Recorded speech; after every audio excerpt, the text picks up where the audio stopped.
Welcome to this presentation of the St. Augustine Historical Society. Our mission is to acquire, preserve, and interpret the historical influence of St. Augustine and its sphere of influence for the benefit of the public through its stewardship of historic buildings and collections, research, publications, and educational programming. Please consider donating or becoming a member in order to support us in our mission.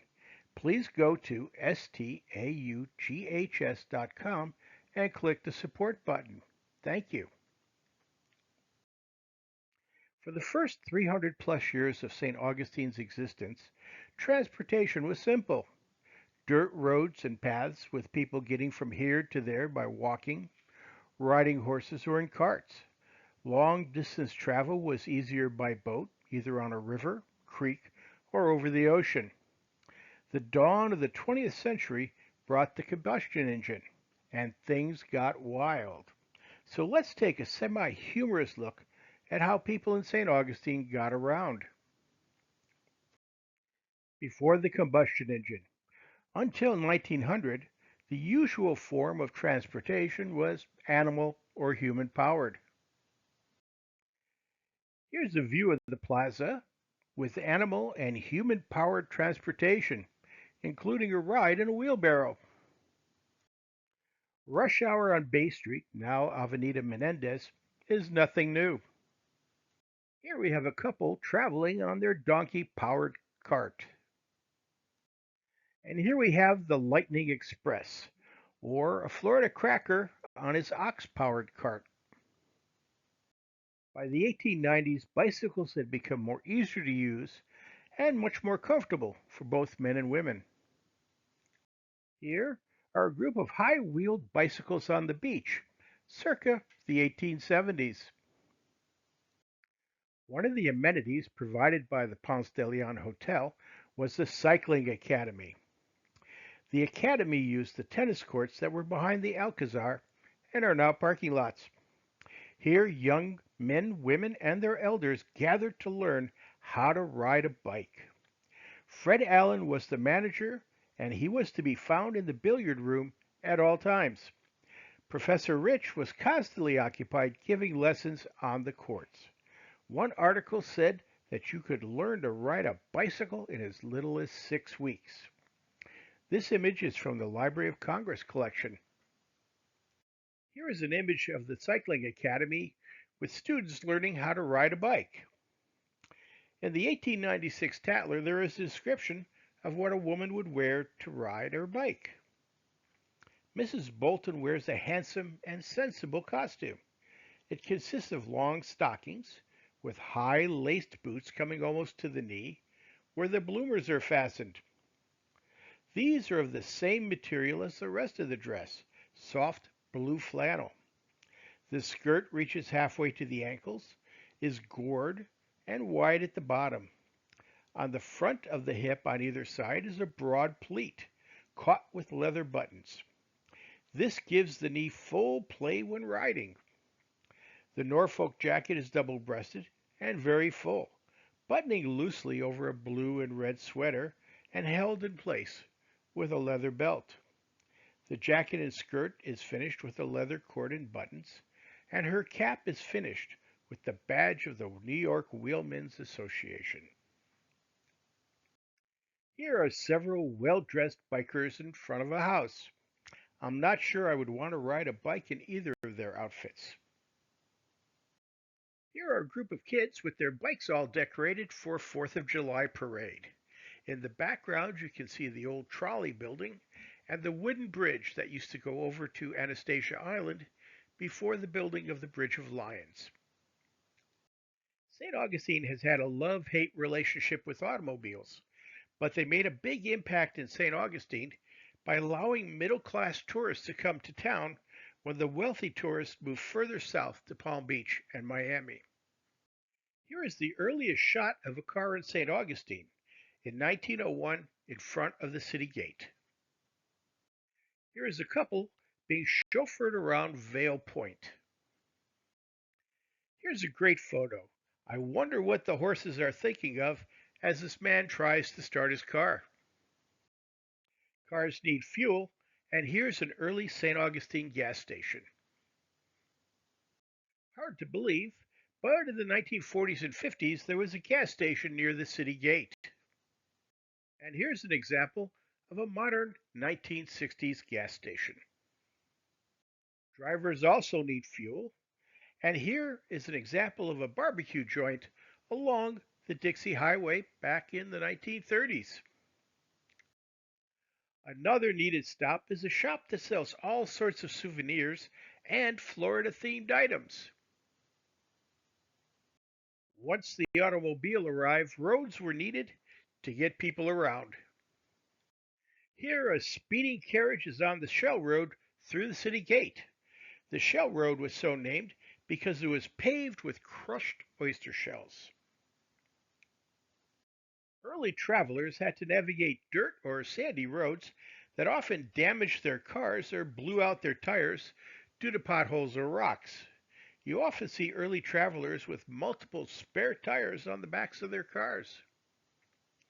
Here's an example of a rutted sand road. I wouldn't want to navigate this without a 4x4.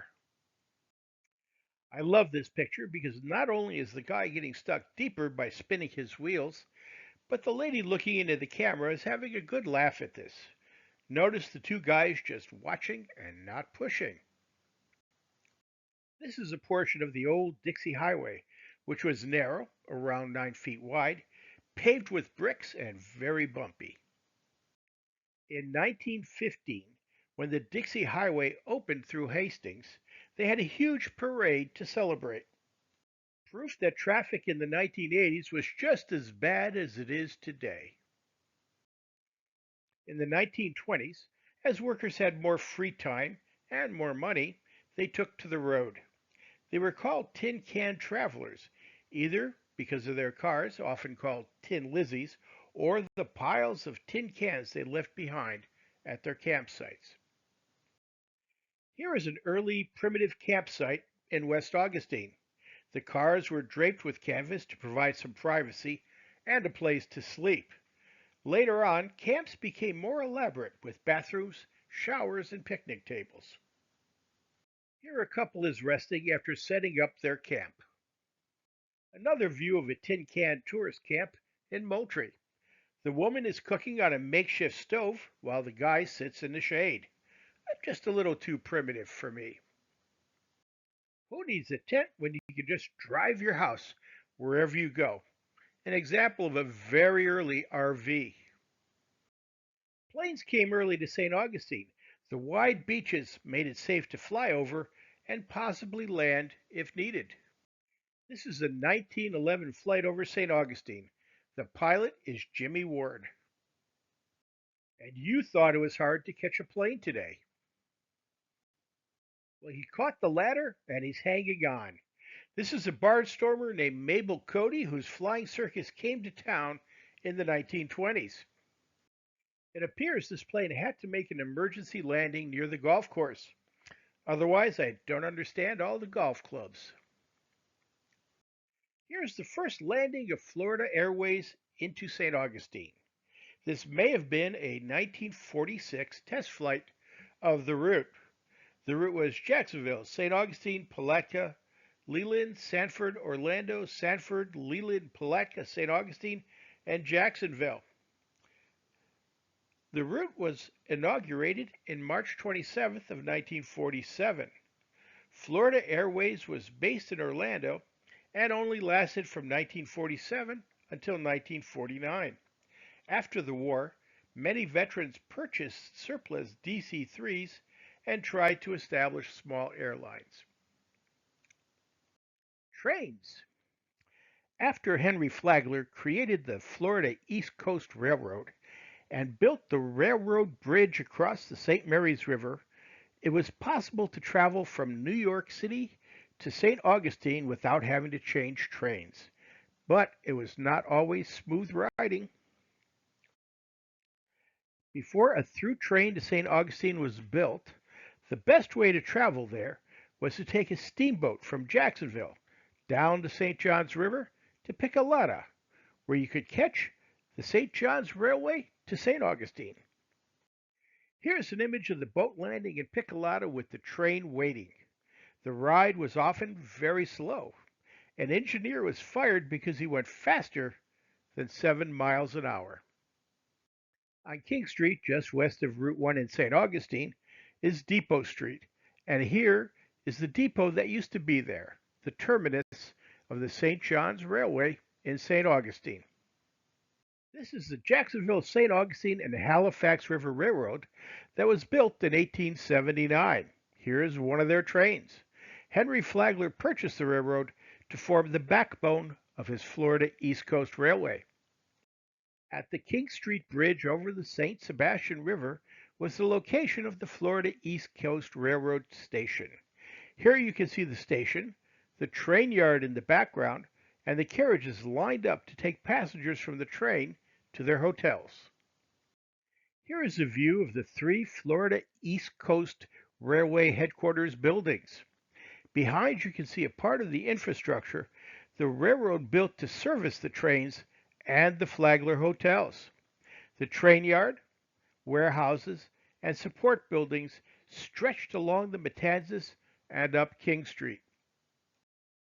The last Florida East Coast passenger train heading south, taking near the headquarter offices on Malaga Street on August 8, 1968.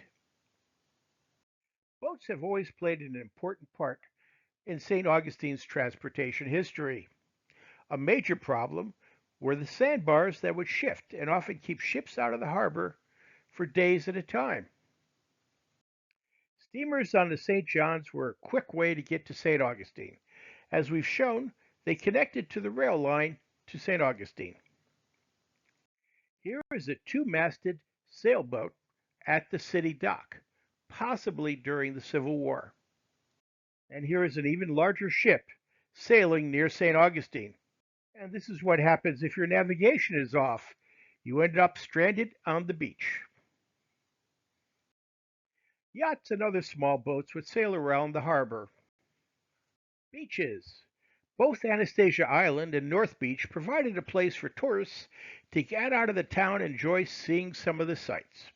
Over the years, the beach's wide, firm sand provided an opportunity for motorheads to drive fast. This is the first bridge over the Matanzas to Anastasia Island. You can either walk or take a horse carriage across. Later, you could take a train across the bridge. And finally, there was an electric trolley going the whole way across. When tourists arrived at the lighthouse, they were also treated to the pens of the alligator farm. The sight of these prehistoric looking creatures must have been fascinating for the tourists. For a time, there was an alligator pit in the plaza until a small yippy dog jumped in and became a meal. The mayor closed the pit down soon after. When early tourists arrived on Anastasia Island, they used the one-horse tramway to get around. And here a fully loaded boat is heading over to Capo's North Beach. Here, Capo's provided a one-horsepower side-drive tram, a much nicer view for those riding in front. And the pig was just greeting visitors. Here, visitors to Capo's North Beach are cleaning the sand off, getting dressed, and heading back to the one-horsepower trolley that took them to the boat to the mainland. Here is a small logging engine pulling a train car to the Burning Springs and Alligator Farm on Anastasia Island. The Burning Springs were created by running a gas pipe under the water, turning it on and lighting it first thing in the morning. And here's another view of the train and the station. One way to avoid getting stuck in the dunes was to create a wooden driveway. The wide beaches provided an excellent spot for motor racing. Here is an early motorcycle race on the beach. And here is a speed demon on the beach. At this time, the beaches were much wider than they are today. In the late 1940s, Skeeters, which were stripped down and hopped up 1930s cars, were raced down the beach. And here is a fancier Skeeter racer. Here, a World War II ambulance has been repurposed as the beach ambulance. And here some teens are using a Skeeter to pull a water skier along the water's edge. And here is the surfer's ultimate accessory. No, not the girl, but a VW bus to haul surfboards and to sleep in. Evidently, good looking tan guys was another needed accessory when driving on the beach. The unusual, in addition to the usual forms of transportation in St. Augustine, there were many other forms of moving around that were tried. Every once in a while, the Historical Society will get a phone call about someone finding a postcard showing some family member flying an early plane over the fort. We have to let them down gently, pointing out that the propeller is not moving and the engine is made out of wood, a common trick photo done for tourists. And here is a Harris photo of a Florida auto powered by one stuffed gator. Another Harris photo of a group of gentlemen in front of the city gate with an ox cart and a donkey. For some reason, ostriches and alligators went hand in hand in local tourist traps. If you got too close to a gator, it would bite you, and an ostrich would kick you. So don't get too close. Here is a young man riding an ostrich bareback. D.P. Davis created a diorama of what he was going to create on Davis Shores on Anastasia Island. Here he shows boats and planes in the river. And here's another view of the diorama with this bathing beauty providing scale. And this machine is the orthocopter, which was pulled behind a car to get it airborne and then flapped its wings to fly. And as we can see, it did not work. And this is one of the elongated cars D.P. Davis turned into buses to show people Davis Shores. I found pictures of a strange vehicle and wondered what it was. Then someone from Denver found an article and sent it to the library, and it answered many questions. It was from the May 1940 issue of Popular Science. At the top of the page was a picture of the man and his strange car. The short article was entitled Breeze's Power Electric Car. The article said free air takes the place of gasoline to drive what J.C. Thomas of St. Augustine, Florida calls his windmobile. While he parks, the breezes turn the windmill at the front, operating a generator that charges the machine's 12 storage batteries.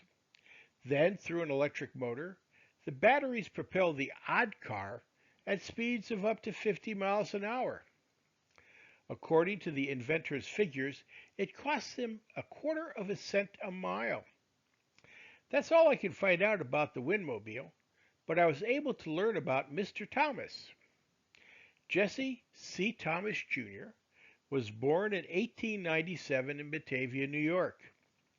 His father was a grocer, and they lived in Batavia until the late 1920s, when they moved to St. Augustine. The 1920 census showed he was an apprentice in a jewelry store. A 1925 Batavia City Directory said he was an actor. And the 1930 census, when he was living in St. Augustine, he was a planter in an orange grove. The 1940 census lists his occupation as an inventor, working for himself. During the Second World War, he enlisted in the Coast Guard, serving until September of 1945. Where he lived after the war is unclear. According to the request for a veteran's headstone, he died in 1961 and is buried in Evergreen Cemetery. For some years, the Castillo moat had water in it, even though originally It was a dry moat. Here, someone decided to take a sail around the fort. Now, in addition to cars and carriages, people get around town on segways, scooters, bikes, motorcycles, mopeds, electric bicycles, skateboards, golf carts, and those weird little two-seat plastic vehicles powered by a small engine. Who knows how else we will travel around St. Augustine in the next 100 years?